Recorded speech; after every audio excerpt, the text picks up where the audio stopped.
வாரி பெருக்கி வளம் படுத்து உற்றவை ஆராய்வான் செய்க வினை. பொருள் வரும் வழிகளை பெருக செய்து அவற்றால் வளத்தை ஏற்படுத்தி மேற்கொண்டு இடையூறுகளை நீக்க வல்லவனே செயலை செய்வானாக.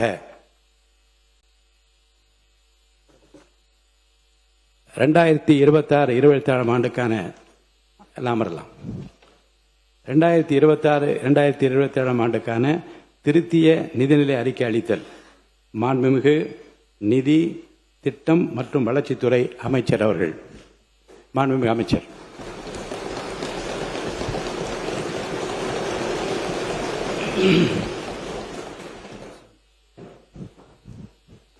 மாண்புமிகு பேரவைத் தலைவர் அவர்களே, தந்தை பெரியார், பெருந்தலைவர் காமராஜர், அண்ணல் அம்பேத்கர், ராணி வேலு நாச்சியார், மக்கள் சேவகர் அஞ்சலை அம்மாள் ஆகிய எங்கள் கொள்கை தலைவர்களுக்கு வணக்கம் செலுத்தி, ஆட்சி அதிகார நிர்வாக நிலைகளில் எங்களை வழிநடத்தும் மக்கள் நலன் சார்ந்த மக்களாட்சி நடத்திய மாபெரும் மக்கள் தலைவரான பெருந்தலைவர் காமராஜர், பேரறிஞர் அண்ணா, மக்கள் திலகம் எம்ஜிஆர் போன்ற ஆளுமைகளை கொண்ட பெருமை வாய்ந்த இந்த பேரவையின் முன் 2026-27 ஆண்டுக்கான திருத்த வரவு செலவு திட்ட மதிப்பீடுகளை வைப்பதில் நான் மகிழ்ச்சியும் பெருமையும் கொள்கிறேன்.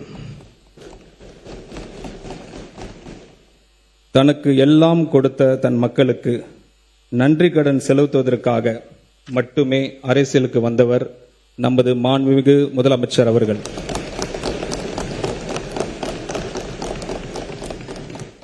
தன் உயிராக நேசிக்கும் மக்களுக்காக, தன்னை உயிராக நேசிக்கும் மக்களுக்காக பல்வேறு சூழ்ச்சிகளை எதிர்த்து மாபெரும் சரித்திர வெற்றி பெற்று ஜனநாயகனாக இந்த பேரவையில் அமர்ந்திருக்கும் நமது மாண்புமிகு முதலமைச்சர் அவர்களுக்கு எங்களை வழிநடத்தி ஆலோசனைகளை வழங்கி தமிழ்நாடு மக்களுக்கு ஒரு நல்ல அரசை கொடுக்க வேண்டும் என்பதற்காகவே சிந்தித்து அயராது பாடுபடும் மக்கள் விரும்பும் தலைவர் அவர்களுக்கு என் மனமார்ந்த நன்றிகளை தெரிவித்துக் கொள்கிறேன். தமிழ்மறை தந்த தலைமகன் திருவள்ளுவரின் காலத்தை வென்று வாக்கினை இந்த மாமன்றத்தில் பதிவு செய்து எனது உரையை தொடங்குகிறேன். பிறப்புக்கும் எல்லா உயிருக்கும் சிறப்போவா செய்தொழில் வேற்றுமையான். பிறப்பின் அடிப்படையில் அனைவரும் சமம், ஆனால் செய்யும் செயல்களில் அடிப்படையில்தான் அவரவர் சிறப்பு இயல்புகள் வேறுபடுகின்றனர்.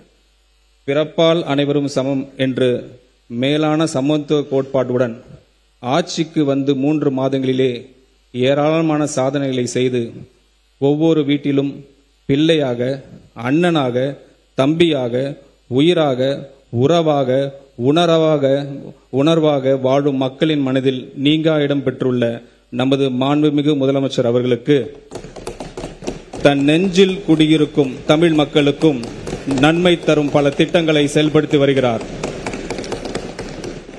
தமிழ்நாடு அரசியல் வரலாற்றில் இதுவரை காணாத ஒரு சரித்திர நிகழ்வினை, மாபெரும் மக்கள் புரட்சியினை நமது மாண்புமிகு முதலமைச்சர் அவர்கள் நிகழ்த்தி காட்டியுள்ளார்கள். அனைத்து தரப்பு மக்களையும் உள்ளடக்கிய வளர்ச்சி, சமூக நீதி, சமத்துவம், பெண்கள் பாதுகாப்பு, வறுமை ஒழிப்பு, போதைப் பொருள் இல்லாத தமிழ்நாடு, ஊழலற்ற நேர்மையான வெளிப்படைத்தன்மை உடைய அரசு ஆகிய மேலான கோட்பாடுகளுடன் தொடங்கியுள்ள இந்த ஆட்சியானது கடந்த 3 மாதங்களில் இவற்றை சொன்னதை மட்டுமின்றி செய்தும் காட்டியுள்ளது. இது மட்டுமல்ல, உண்மையான சமூக நீதி மற்றும் நேர்மையான நிர்வாகத்தை ஒரு கொள்கையாகவே கொண்ட ஆட்சி இது என்பது ஒட்டுமொத்த தமிழ் மக்களும் உணர தொடங்கியுள்ளனர். 2 மாதங்களுக்கு 500 யூனிட் வரை மின்சாரம் பயன்படுத்தும் மக்களுக்கு விலை இல்லாமல் வழங்கப்படும் மின்சாரத்தை 200 யூனிட்டுகளாக உயர்த்தி வழங்கி மின் நுகர்வோரின் மாத செலவினை குறைத்தது. விவசாய பொதுமக்கள் கூட்டுறவு சங்கங்கள் மூலமாக பெற்ற கடனை தள்ளுபடி செய்தது. குறுவை சிறப்பு தொகுப்பை வழங்கியது. பெண்கள் பாதுகாப்பினை உறுதி செய்யும் சிங்கப்பெண் சிறப்பு அதிரடிப்படையை உருவாக்கியது. தமிழ்நாட்டு வேர் ஊன்றி இருந்த போதை கலாச்சாரத்தினை ஒழிக்க மாவட்டம் தோறும் போதைப் பொருள் தடுப்பு சிறப்பு பிரிவை உருவாக்கியது. கல்வி நிறுவனங்கள், வழிபாட்டு தலங்கள் மற்றும் பேருந்து நிலையங்களுக்கு அருகில் பொதுமக்களின் அன்றாட வாழ்விற்கு இடையூறாக அமைந்திருந்து 717 சில்லறை விற்பனை மதுபான கடைகளை மூடியது. அரசு மருத்துவமனைகளில் பிறக்கும் குழந்தைகளுக்கான தாய்மாமன் தங்க மோதிர திட்டத்தை பேரறிஞர் அண்ணாவின் பிறந்தநாளான செப்டம்பர் திங்கள் 15ஆம் நாள் முதல் செயல்படுத்த உள்ளது என நமது அரசு பொறுப்பேற்ற நாள் முதல் இந்த குறுகிய காலத்திலேயே மாண்புமிகு முதலமைச்சர் அவர்களின் தலைமையில் பல துறைகளில் கணிசமான முன்னேற்றங்களும் மக்களின் நம்பிக்கையும் பிரதிபலிக்கும் பல முயற்சிகளும் நடைபெற்று வருகின்றன. தமிழக வெற்றி கழகத்தின் வெற்றி என்பது ஒரு கட்சியின் தனிப்பட்ட வெற்றி அல்ல, ஒட்டுமொத்த தமிழக மக்களின் வெற்றி அது.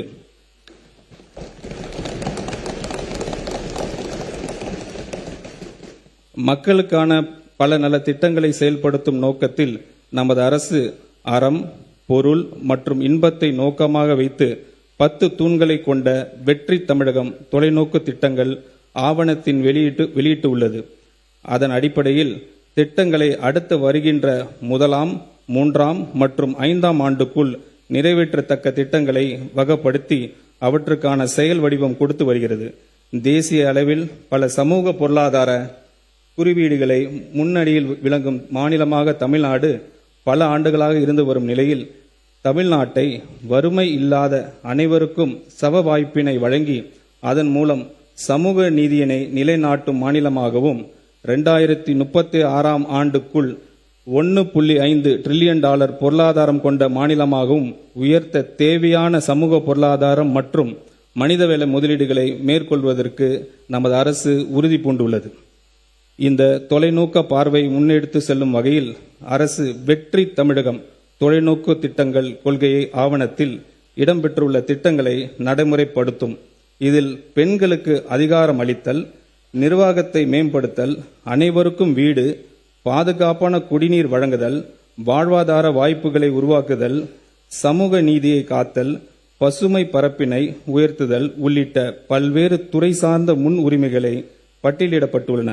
இந்த அரசின் முதல் நிதிநிலை அறிக்கை உண்மையான தொலைநோக்கு திட்டங்களை அடைவதற்கான பாதையை வழிவகுத்து காட்டும். தமிழ்நாட்டின் கடன் 5 ஆண்டுகளில் மட்டும் 2 மடங்காக உயர்ந்து 10 லட்சம் கோடி ரூபாய் என்ற அளவில் இருப்பதை நமது அரசு ஆட்சி அமைந்தவுடன் வெளியிட்ட நிதி மேலாண்மை குறித்து வெள்ளை அறிக்கையின் மூலம் தெளிவுபடுத்தி உள்ளோம். மேலும் மாநில மொத்த உள்நாட்டு உற்பத்தி மதிப்பில் சொந்த வரி வருவாயின் விகிதம், வருவாய் பற்றாக்குறை, நிதி பற்றாக்குறை என பல்வேறு நிதிநிலை குறியீடுகளில் தமிழ்நாடு மற்ற இணை மாநிலங்களுடன் ஒப்பிடுகையில் பின்தங்கிய நிலையே உள்ளது. மொத்த வரி வருவாயில் வட்டி செலுத்துவதற்கான தொகையும் பொறுப்பு ஏற்றுக்கொண்ட செலவுகளும் தொடர்ந்து அதிகரித்து வருகின்றன. இதன் காரணமாக புதிய திட்டங்கள் செயல்படுத்துவதற்கு கிடைக்கும் நிதி ஆதாரம் என்பது குறைவாகவே உள்ளது. இப்படிப்பட்ட ஒரு இக்கட்டான சூழ்நிலையில் மக்கள் தேர்வு செய்யப்பட்ட நமது அரசானது மக்களுக்கு கொடுத்த வாக்குறுதிகளை படிப்படியாக நிறைவேற்றும் அதே வேளையில் மாநிலத்தை இந்த நிதி நெருக்கடியில் இருந்து மீட்பதற்கு பல்வேறு முயற்சிகளை எடுத்து வருகிறது. முதலாவதாக பொது டெண்டர்களில் கான்ட்ராக்டரிடம் கேட்கப்படும் தேவையற்ற சான்றிதழ்கள் மேண்டேட்டரி சப்மிஷன் அந்த டெண்டர்கள் போட்டியில்லாதவாறு மாற்றியுள்ளன. இதை கலைத்து நமது அரசு டெண்டர்களில் வெளிப்படை தன்மை கொண்டு வந்துள்ளது. இரண்டாவதாக பல அரசு துறைகளில் அந்த துறையின் கீழ் பதிவு செய்யப்பட்ட கான்ட்ராக்டர்ஸ் மட்டுமே டெண்டர்களில் பங்கேற்க முடியும் என்று இருந்த நிலையை மாற்றி எந்த ஒரு துறையிலும் பதிவு செய்துள்ள கான்ட்ராக்டர்ஸ் தகுதி இருந்தால் பிறர் துறைகளிலும் டெண்டர்களில் பங்கேற்க முடியும் என்ற நிலையை அரசு கொண்டு வந்துள்ளது. மூன்றாவதாக இளைஞர்களுக்கும் சிறு தொழில் செய்பவர்களும் அரசின் டெண்டர்களில் முதல் முறையாக பங்கேற்க ஏதுவாக குறைந்த மதிப்பில் டெண்டர்களில் உள்ள பல்வேறு விதிமுறைகள் தளர்த்தப்பட்டுள்ளன. இந்த நடவடிக்கைகள் புதிய மற்றும் வளர்ந்து வரும் கான்ட்ராக்டர்ஸுக்கு அரசின் டெண்டர்ஸ் எளிதில் கிடைக்க வழிவகுக்கும். அதே நேரத்தில் டெண்டர்ஸ்களில் ஏற்படும் ஆரோக்கியமான போட்டியின் காரணமாக அரசின் வீண் செலவுகள் குறையும். இந்த முன்முயற்சிகளின் பலன்கள் அனைத்தும் அரசிற்கு கிடைக்கப் பெற தொடங்கிவிட்டன என்பதை மகிழ்ச்சியுடன் தெரிவித்துக் கொள்கிறேன்.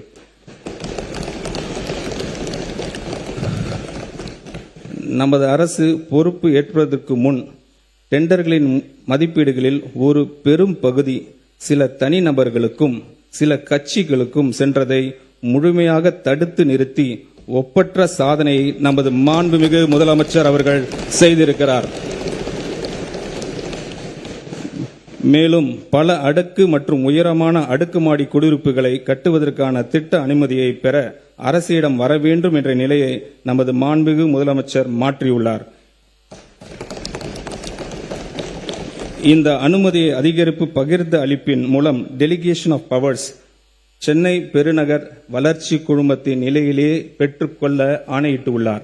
இதன் மூலம் திட்ட அனுமதியை பெறுவதற்கு நிலவி வந்த ஊழலை முற்றிலும் அகற்றியுள்ளார்.